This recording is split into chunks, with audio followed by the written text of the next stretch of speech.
Hello student, आज हम इस वीडियो में आपको कक्षा 10 की गणित के बारे में अध्याय 3 में हमने आपको पिछले वीडियो में एक्सरसाइज 3C तक पढ़ाया था। आज हम आपको पढ़ाएंगे एक्सरसाइज 3D। देखिएगा, अभी आपने इस अध्याय में जो भी एक्सरसाइज आपने पढ़ी उसमें हमने आपको दो विधियां बताई थी, एक विलोपन विधि और दूसरी प्रतिस्थापन विधि। तो विलोपन विधि भी आप जानते हैं, हमको विलोपन विधि से कैसे हमको जो समीकरण दी गई है एक्स वाई का मान ज्ञात करना है, और प्रतिस्थापन विधि के द्वारा भी आपको हमने बताया कि कैसे हम एक्स वाई का मान निकालते हैं। अब यहाँ पर आपको तीसरी विधि मिलेगी, वज्र गुणनखंड विधि, यानी वज्र गुणन के विधि द्वारा हम कैसे इसको ज्ञात करते हैं। तो देखिएगा, जब आपको ये बताया जाएगा तो आपको लगेगा कि ये विधि तो उससे भी बहुत ईजी, लेकिन इसका फार्मूला आपको पता होना चाहिए। तो हमने पहले ही बताया, जैसे एक त्रिभुज के क्षेत्रफल में हीरोन फार्मूला होता है, जिसको आप लोग बोलते हैं कि हीरो फार्मूला है। इसके द्वारा त्रिभुज चाहे जैसा हो, चाहे जिस प्रकार का हो, या उसकी भुजाएं दिए तो हम उसका क्षेत्रफल ज्ञात कर लेते हैं।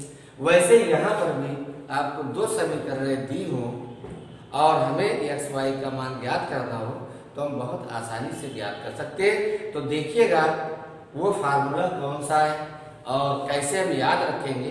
तो याद रखने के लिए आपको हम तरीका बताते हैं। जैसे x के अपान आप कर दीजिए BC minus BC is equal to y by आप कर दीजिए CA माइनस C।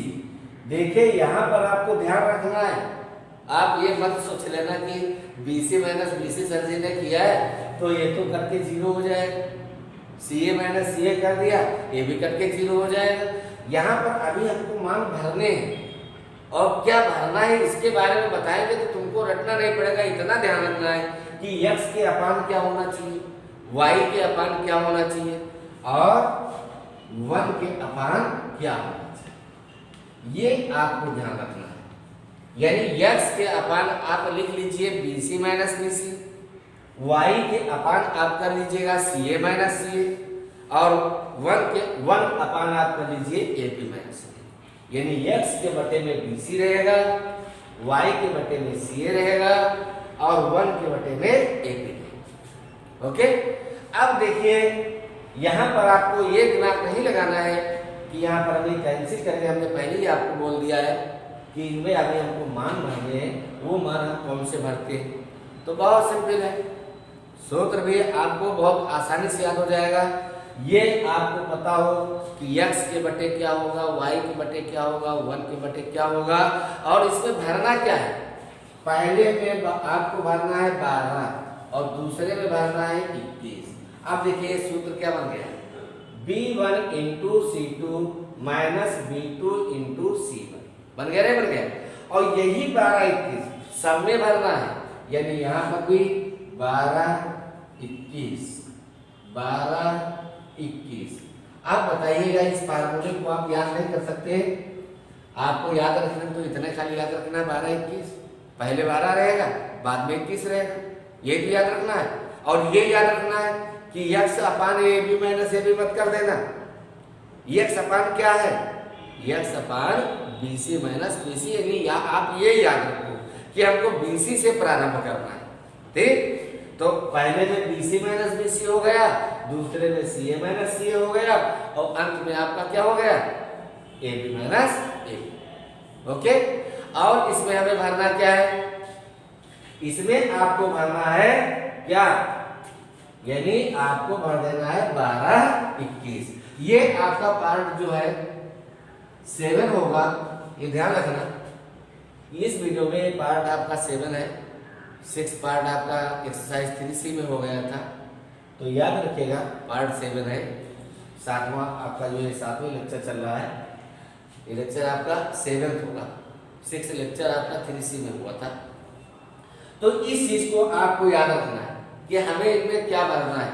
कुछ लोग तो पहले जब लिखा गया तो घबरा गए होंगे कि सर जी क्या कर रहे हैं, x by BC minus BC क्यों कर रहे हैं, तो जीरो होता चला जाएगा सब। लेकिन अब आपकी समझ में आ गया होगा कि हमको इस फार्मूले को रटना नहीं है, समझना है, क्या भरना है, उस चीज को याद रखना है। सभी खंड में 12 21 आपको भर देना है। जैसे B1 C2 minus B2 C1, C1 A2 minus C2 A1, A1 B2 minus A2 into B2। अब देखिए इस फार्मूले में आपको हम क्वेश्चन देंगे, देखिए कैसे हम इनको सॉल्व करते हैं। तो पहला क्वेश्चन आप देख लीजिएगा, पहला क्वेश्चन हम आपको दे रहे हैं, इस एक्सरसाइज का ही हम पहला ही क्वेश्चन आपको दे रहे हैं।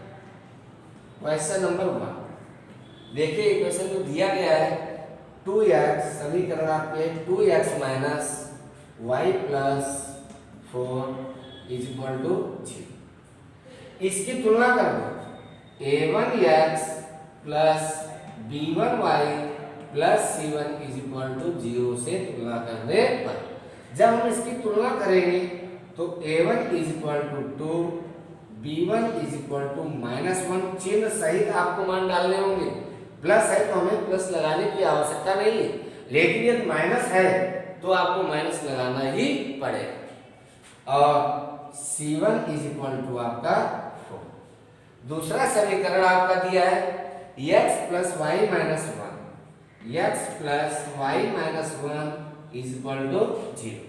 तो देखिए इसकी भी तुलना हम करेंगे, a2x plus b2y plus c2 is equal to 0 से तुलना करने पर तो यहाँ पर देखिएगा a2 is equal to 1, b2 is equal to 1 और c2 इज इक्वल टू -1।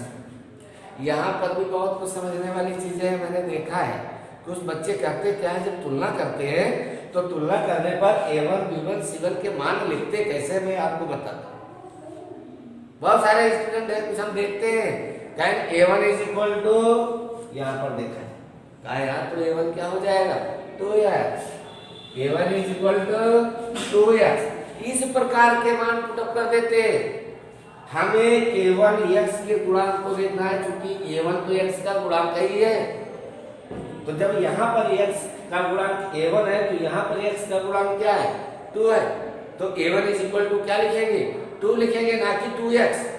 ये याद रखना, क्योंकि आपने देखा है कुछ लोग जल्दबाजी में x का भी प्रयोग कर लेते हैं। तो यहाँ पर x के गुणांकों की तुलना की जा रही है, तो उनके गुणांक ही लिखे जाएंगे, ना कि a1 is equal to 2x। अब देखिएगा हमें a1 b1 c1 a2 b2 c2 सारे मान मालूम हो गए। अब ये मान इस समीकरण में देखिएगा आप कैसे डालते हैं। देखिए आपने बताया कि x अपान b1 इंटू c2। अब b1 क्या है, देखिए b1 आपने लिखा है -1, कोष्टक अवश्य लगाना जब ये चिन्ह लगे हुए हो, इंटू क्या दिया है देखो c2, तो c2 कहाँ है देखिएगा -1, ये भी आपका -1 है। फिर ये चिन्ह आप लगा देंगे माइनस का, और इसके बाद दिया है b2, तो b2 क्या है देखिएगा 1 और इंटू फिर इसके बाद c1 है, तो c1 आपका कितना दिया गया है 4। ये मान आपका x में पुटअप, ठीक। अब y वाला लेकर के चलेंगे, y बाई देखिएगा c1 इंटू a2, तो c1 आपका कितना है देखिएगा 4 इंटू a2 आपका कितना दिया गया देखिएगा 1 है, तो ये आपका 1 हो जाएगा और चिन्ह यहाँ पर माइनस का, और फिर c2 -1 यहाँ से देखिए, तो ये क्वेश्चन में रख लो -1 इंटू आपका, इसके बाद a1 दिया है, तो a1 कितना देखिएगा 2। बात समझ में आ रही है, इज इक्वल टू 1 अपान, यहां पर भी आप देखिएगा a1 इंटू b2, तो a1 कितना है देखिएगा 2, a1 क्या है 2 इंटू b2 कितना दिया है देखिएगा 1, ये मान डाल दे, फिर ये वाला माइनस से a2 कितना दिया गया देखिए 1 इंटू, और फिर देखिएगा b1 आपका कितना दिया है, ऊपर दिया गया है माइनस का 1। ये मान आपने डाल लिए। अब इसको हल करो, x upon minus minus plus एक एक का एक। फिर देखिएगा माइनस यहाँ पर चिन्ह है, दोनों पॉजिटिव वाले हैं तो 4 एक का 4 is equal to y by, यहाँ पर भी दोनों पॉजिटिव है तो 4 एक का 4 माइनस माइनस प्लस और 2 एक का 2। फिर देखिएगा 1 अपॉन यहाँ पर 2 एक का 2 माइनस माइनस प्लस 1 एक का 1।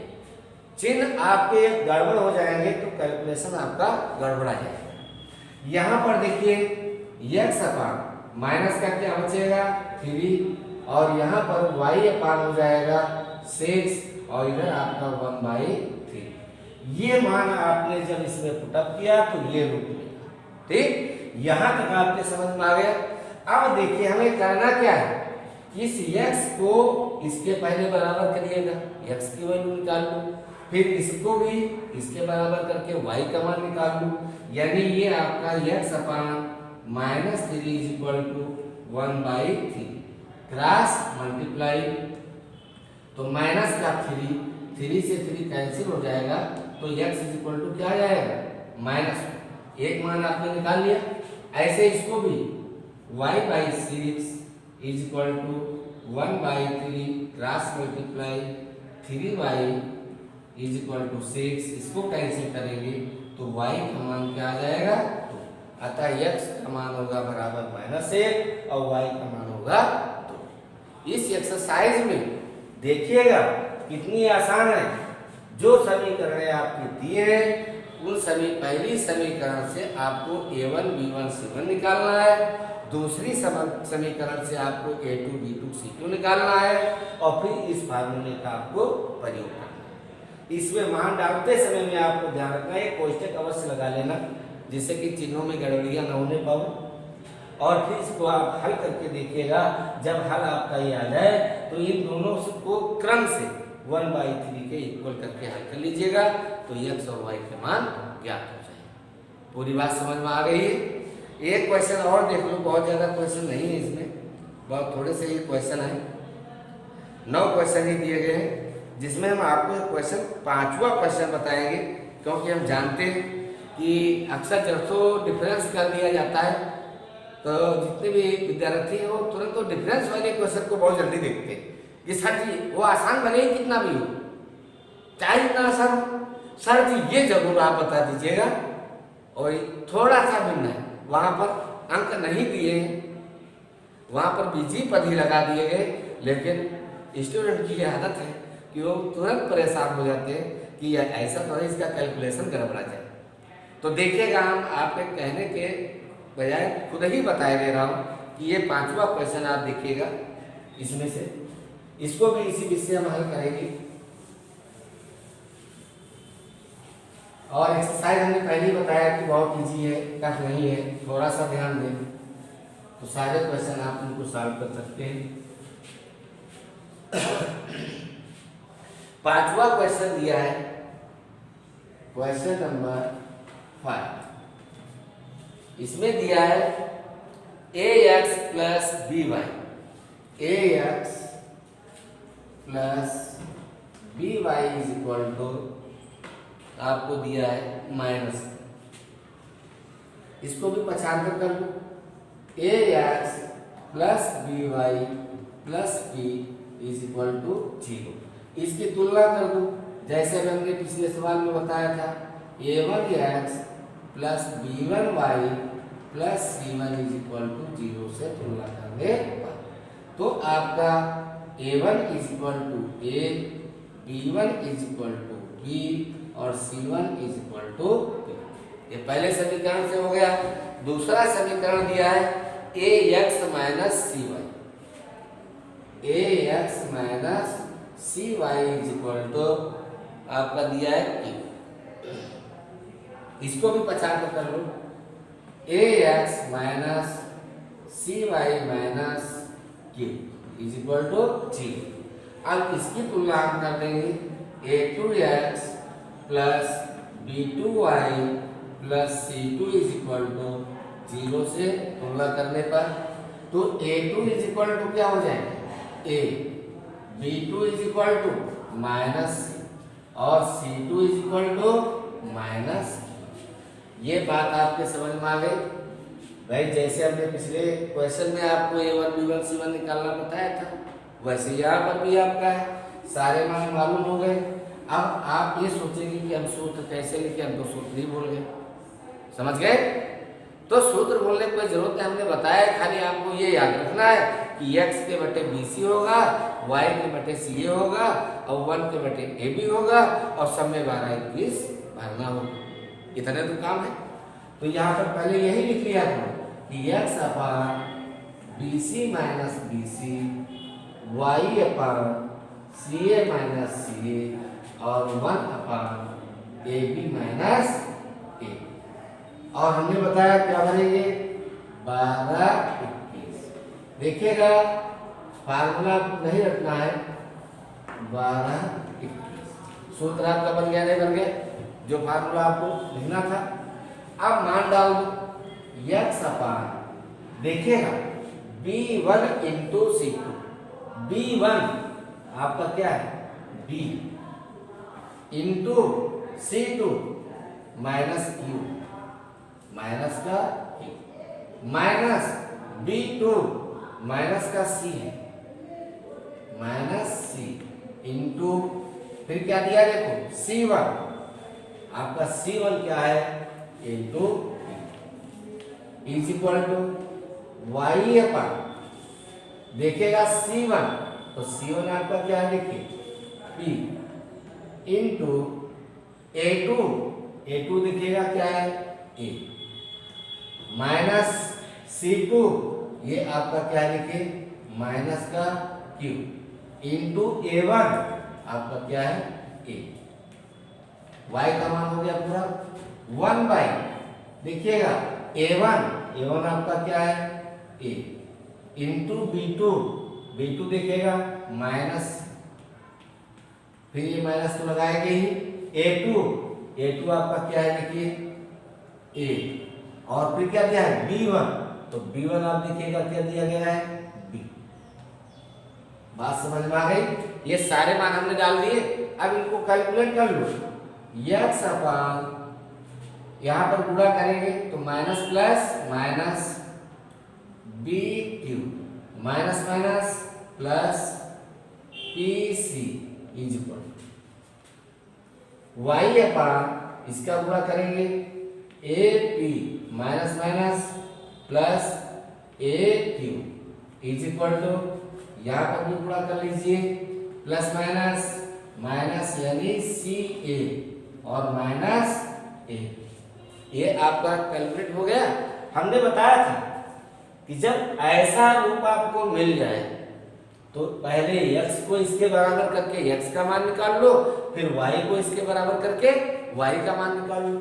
जैसे x अपान, आप तो यहाँ चाहे क्रम बदल भी सकते हैं, ये प्लस वाला पहले कर दो, माइनस वाला बाद में कर दो, PC माइनस BQ, और यहाँ पर देखिएगा या आप ना करना चाहे क्योंकि वहां पर माइनस का मान है तो यहाँ माइनस हटाया भी जा सकता है कॉमन लेकर के, minus CA minus AB cross multiply करो, तो हम क्रॉस मल्टीप्लाई करने में x का इससे गुणा करेंगे, चूंकि करें तो फिर हम बटे में ले जाएंगे, तो हम सीधे केवल इसका गुणा इससे कर दें, तो यहाँ x इज इक्वल टू हम लिख देंगे PC माइनस BQ अपान, इसमें माइनस कॉमन ले लेते हैं तो CA प्लस AB, और यहाँ एक बार फिर से लिख देते हैं माइनस PC माइनस BQ अपान AB प्लस CA, ये क्रम लगा देते हैं, ये वैल्यू किसकी निकल आई x। अब जैसे हमने इसको हल किया था वैसे इसको y upon AP plus AQ is equal to 1 upon minus का CA माइनस का A, इतना कार्य कर लेंगे। यहाँ भी क्रॉस मल्टीप्लाई, तो हम यहाँ y इज इक्वल टू लिख देंगे, केवल इसका इससे गुणा कर देंगे तो हमारा AP प्लस AQ, और यहाँ पर देखिएगा माइनस CA माइनस AP। अब ऊपर कॉमन मिलना है, क्योंकि इसमें कोई कॉमन नहीं मिल रहा था, यहाँ तो आपको कॉमन मिल रहा है, तो तो ये आप कर लेंगे y is equal to a common लेंगे तो आपका p प्लस q हो जाएगा, और यहाँ माइनस का a कॉमन लेंगे तो c प्लस b हो जाएगा। a से a कैंसिल तो y का मान माइनस p प्लस q अपान क्रम सही कर लो तो ये आपका b प्लस c, यानी x का मान ये हो गया और y का मान ये। तो इसमें जो भी क्वेश्चन आपके दिए हमको कैसे सॉल्व करना है, बीजगणित के द्वारा जब हमको कोई क्वेश्चन सॉल्व करना होता है तो मान यहाँ पुटअप करते समय में आपको ध्यान देना है कि हमारे चिन्ह न गड़बड़ हो। तो चिन्ह गड़बड़ हो गए तो आपका कैलकुलेशन ही गड़बड़ हो जाएगा। बाकी तो तुमको सब पता है कि a1 b1 c1 क्या है और a2 b2 c2 क्या है। तो इस वीडियो में केवल हम आपको बीजगणित के बारे में बताया था। सारी प्रश्नावली आपको अपने आप लगाना है, इसी विधि का प्रयोग करके आप सारे क्वेश्चन सॉल्व करिए। जो नहीं लगेंगे उनको बताया जाएगा। वैसे मुझे उम्मीद है कि आप सारे क्वेश्चन हल कर सकते हैं, क्योंकि बहुत ज़्यादा कठिन क्वेश्चन नहीं दिए हैं। और प्रयास करते रहिएगा, इनको हल करते रहिएगा, और उनके जो है साथ साथ में इनका जो नोट्स बना रहे हो कापी पर सॉल्व करते रहिएगा। और जो कि यदि कॉलेज नहीं खुल रहा है तो क्वार्टरली एग्ज़ाम तो कराना ही होगा, सीधे ऑनलाइन एग्ज़ाम आपका होगा। जहाँ तक आपको ऑनलाइन पढ़ाई करवाई गई है वहाँ तक का एग्ज़ाम आपको देना होगा। ओके।